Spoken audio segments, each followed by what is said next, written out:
Chapter 5.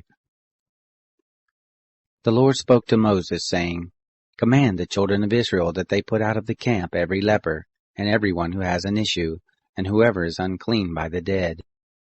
Both male and female shall you put out.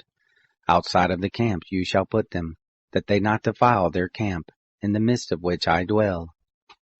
The children of Israel did so, and put them outside of the camp, as the Lord spoke to Moses, so did the children of Israel.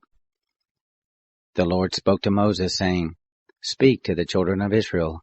When a man or a woman commits any sin that men commit, so as to trespass against the Lord, and that soul is guilty, then he shall confess his sin which he has done, and he shall make restitution for his guilt in full, and add to it the fifth part of it, and give it to him in respect of whom he has been guilty.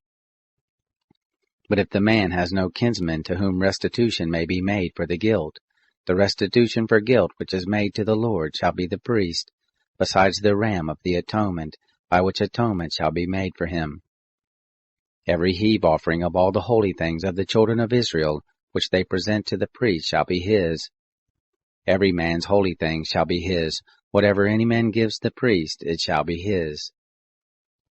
The Lord spoke to Moses, saying, Speak to the children of Israel, and tell them, If any man's wife goes astray and is unfaithful to him, and a man lies with her carnally, and it is hidden from the eyes of her husband, and is kept secret, and she is defiled, and there is no witness against her, and she isn't caught in the act, and the spirit of jealousy comes on him, and he is jealous of his wife, and she is defiled, or if the spirit of jealousy comes on him, and he is jealous of his wife, and she isn't defiled, then the man shall bring his wife to the priest, and shall bring her offering for her, the 10th part of an ephah of barley meal.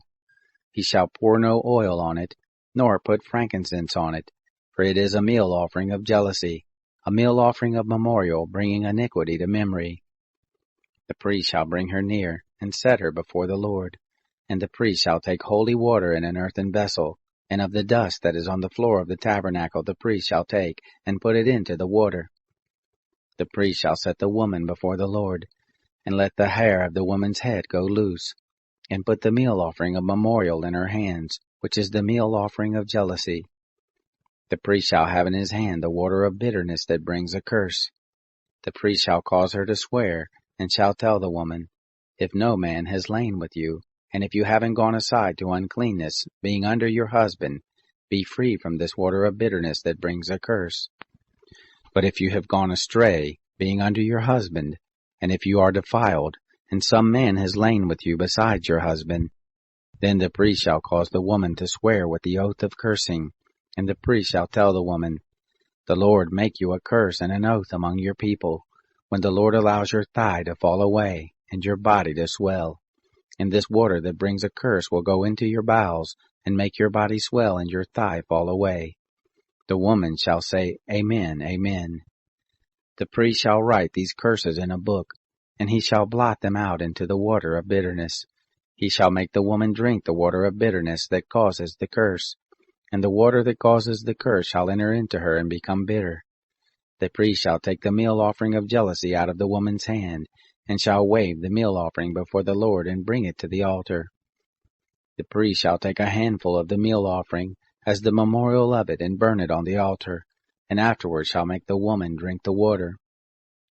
When he has made her drink the water, then it shall happen, if she is defiled, and has committed a trespass against her husband, that the water that causes the curse will enter into her, and become bitter, and her body will swell, and her thigh will fall away, and the woman will be a curse among her people.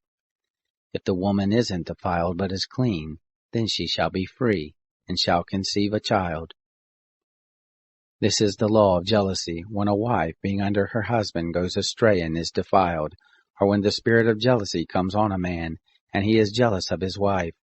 Then he shall set the woman before the Lord, and the priest shall execute on her all this law. The man shall be free from iniquity, and that woman shall bear her iniquity.